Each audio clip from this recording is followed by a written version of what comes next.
하나님 말씀은 다니엘 5장 5절에서 9절입니다. 그때에 사람의 손가락들이 나타나서 왕궁 촛대 맞은편 석회벽에 글자를 쓰는데 왕이 그 글자 쓰는 손가락을 본지라. 이에 왕이 즐기던 얼굴빛이 변하고 그 생각이 번민하여 널쩍다리 마디가 녹는 듯하고 그의 무릎이 서로 부딪힌지라. 왕이 크게 소리질러 술객과 갈대아 술사와 점쟁이를 불러오게 하고 바벨론의 지혜자들에게 말하되 누구를 막론하고 이 글자를 읽고 그 해석을 내게 보이면 자주색 옷을 입히고 금사슬을 그의 목에 걸어주리니 그를 나라의 셋째 통치자로 삼으리라 하니라. 그때에 왕의 지혜자가 다 들어왔으나 능히 그 글자를 읽지 못하며 그 해석을 왕께 알려주지 못하는지라.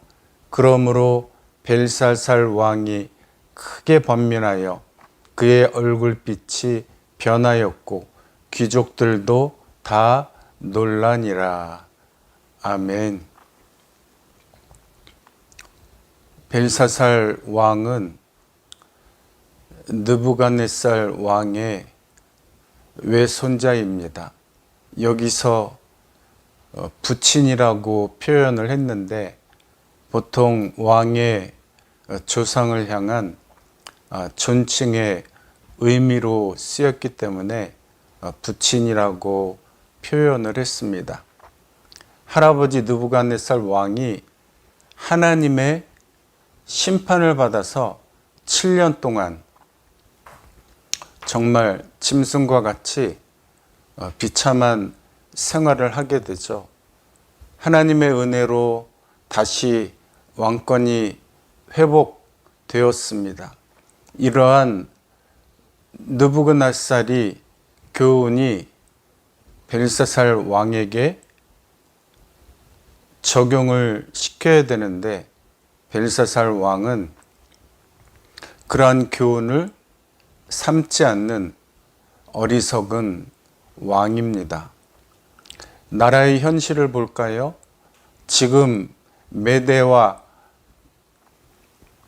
바사의 연합군, 고레스 왕이 이끄는 연합군이 지금 성을 둘러싸서 일촉즉발의 아주 위험한 상황입니다. 그런데 아무리 궁전 봉헌일이라고 하지만 이렇게 나라가 위험하면 그 행사를 미뤄둬야 하지 않을까요? 그럼에도 왕은 이 행사를 밀어붙입니다. 이런 상황에 술잔치를 벌이고 있다는 것이죠. 자신감인지 교만한 것이죠. 허세를 부리고 있는 건지 아무튼 작전회의를 해야 될 상황에 술잔치를 벌이고 있다. 그것도 아주 크게 잔치를 벌이고 있습니다. 1절에 보면 왕이 그의 귀족 1000명을 위하여 큰 잔치를 베풀고 그 앞에서 술을 마시니라. 교만은 패망의 선봉이라고 말씀하셨습니다. 교만한 자를 하나님은 정말 싫어하십니다. 겸손하게 살아야 하는 교훈을 이 시간 주고 계십니다. 겸손한 자를 사람들이 좋아하지만 교만한 자를 사람들도 싫어한다는 것을 우리는 명심하며 살아야 하겠습니다. 본문에 보면 손가락 글씨가 나타나서 벨사살 왕이 깜짝 놀라고 두려워 떨게 됩니다. 이 글씨가 나타난 이유는 왕의 죄 때문입니다. 첫째는 성전 물건은 기명은 다 여호와의 것이라고 하는 사실입니다. 느부갓네살 왕 때에 예루살렘 성전에서 성전의 모든 그릇들을 바벨론으로 옮겨왔는데 그냥 창고에 넣고 보관만 하다가 이날 느부갓네살 왕의 손자가 술잔치를 위해서 이 그릇들을 가져오라고 명령합니다. 평소에는 그러지 않았을 테지만 술을 먹어 놓으니까 판단력이 흐려져서 하나님에 대한 소문과 사실을 들었음에도 술을 먹어 놓으니까 정신이 없습니다. 이 그릇들을 가져오게 해서 술잔치를 합니다. 보란 듯이 하나님의 이름을 욕되게 하고 있습니다. 귀족들과 왕후들과 후궁들과 함께 1000명이 그것을 술을 부어서 공개적으로 여호와의 이름을 욕되게 하고 있죠. 이 기명들뿐만 아니라 우리의 몸도 하나님의 성전입니다. 너희가 하나님의 성전인 것과 성령님이 우리 가운데 거하시는 것을 알지 못하느냐라고 말씀하십니다. 주님을 나의 구주로 영접한 우리가 어디를 가든지 성령님이 우리와 동행하시기 때문에 우리의 몸과 마음을 늘 조심하며 살아야 하는 까닭입니다. 두 번째, 왕의 죄는 성전 그릇에 더해서 하나님 앞에서 보란 듯이 우상 숭배를 하고 있습니다. 4절이죠. 그들이 술을 마시고는 금, 은, 구리, 쇠, 나무, 돌로 만든 신들을 찬양하니라.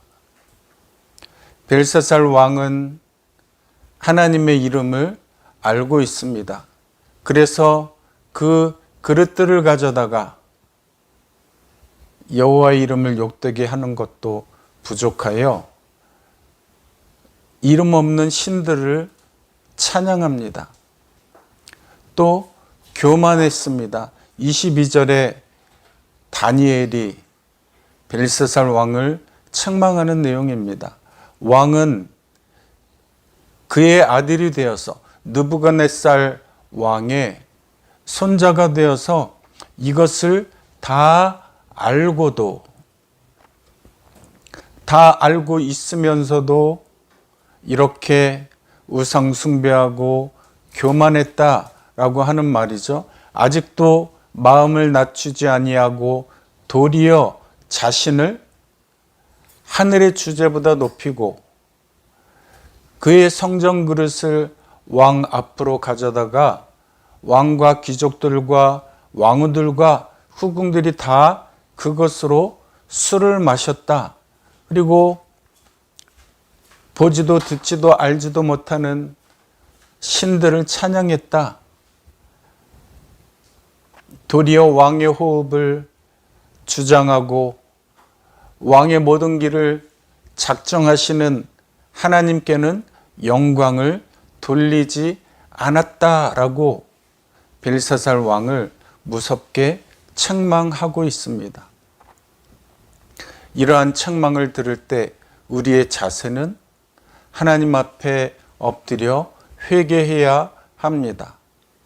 하나님께서 나단 선지자를 통해서 다윗을 책망하실 때, 회개를 촉구하실 때 다윗은 왕이었지만 여호와 앞에 엎드려 회개했습니다. 이런 회개의 자세를 가진 자가 여호와 하나님께 영광을 돌리고 주님께 다시 쓰임을 받을 수 있습니다. 겸손한 우리가 되어야 합니다. 세 번째 왕의 죄는 다니엘의 해석을 듣고도 회개하지 않았다는 것입니다. 왕이 번민하여 두려워 떨 때에 왕비가 등장합니다. 느부갓네살 왕의 아내, 이 벨사살 왕의 외할머니입니다. 12절에 보면 다니엘은 마음이 민첩하고 지식과 총명이 있어서 능히 그 꿈을 해석하고 은밀한 말을 밝히며 의문을 풀 수 있는 사람입니다. 다니엘을 불러오소서라고 조언을 합니다. 능히 이 손가락 글씨를 해석하는 자가 없었기 때문에 벨사살 왕은 다니엘을 불러오게 해서 그 글자들을 해석하게 합니다. 다니엘이 그 글자를 해석합니다. 25절에 보면 그 글자는 이것이니 곧 메네메네 데겔 우바르신이라 라고 합니다. 메네는 하나님이 이미 왕의 나라를 세워서 그것을 끝나게 하셨다 라고 말을 합니다. 왕에게는 권세가 많지만 책임도 큽니다. 그러니 왕이 되어서 여호와 하나님 앞에 겸손하게 엎드려서 나라를 다스릴 지혜를 구했던 솔로몬과 같이 되어야 마땅합니다. 데겔은 왕을 저울에 달아보니 부족함이 보였다.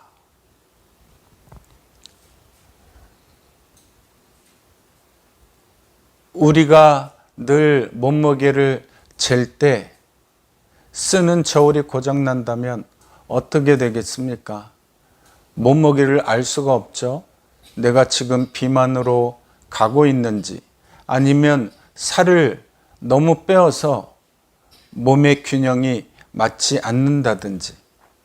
벨사살 왕은 지금 균형을 잃어서 하나님 앞에 무게를 달아보니 부족함이 있게 되었습니다. 고쳐야 할 시간이 촉박한데도 벨사살 왕은 고칠 마음이 없습니다.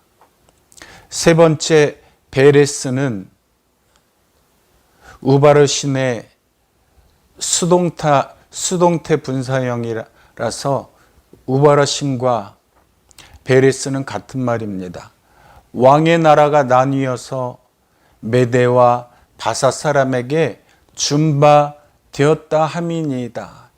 이미 하나님께서 작정하시고 지금 포위에 있는 메대와 바사 사람에게 왕의 나라를 넘기시겠다라고 하는 말을 다니엘이 벨사살 왕에게 하고 있습니다.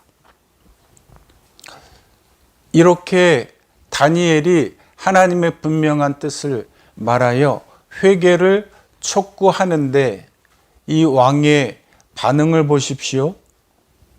29절에 보면 벨사살 왕이 명하여 그들이 다니엘에게 자주색 옷을 입히게 하고 금사슬을 그의 목에 걸어주고 그를 위하여 조서를 내려 나라의 셋째 통치자로 삼으니라 라고 말을 합니다.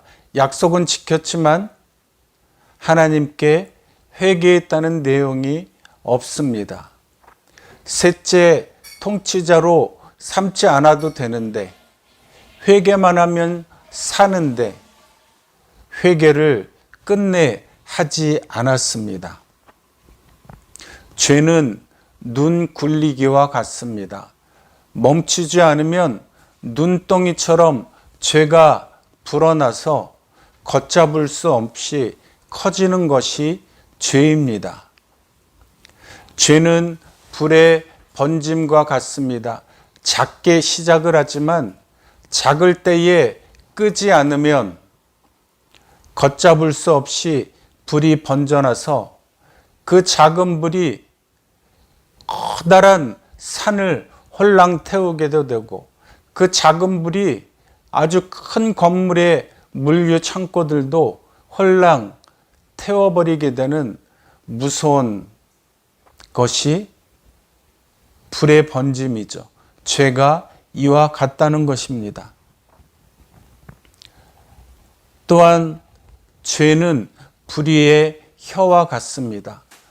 건전한 혀는 많은 사람을 이롭게 하지만 불의의 혀는 많은 사람들을 힘들게 하고 망하는 쪽으로 가게 하고 사람들의 마음을 여러 군데로 나뉘는 아주 악한 일들을 벌이게 합니다. 왕의 힘으로도 심판을 막을 수 없지만 오직 예수 그리스도의 보배로운 피만이 주님 앞에 엎드려 회개하는 것만이 우리의 몸을, 우리의 영혼을 살릴 수 있다라고 하는 것을 보여주고 계시죠. 죄의 삭은 사망입니다.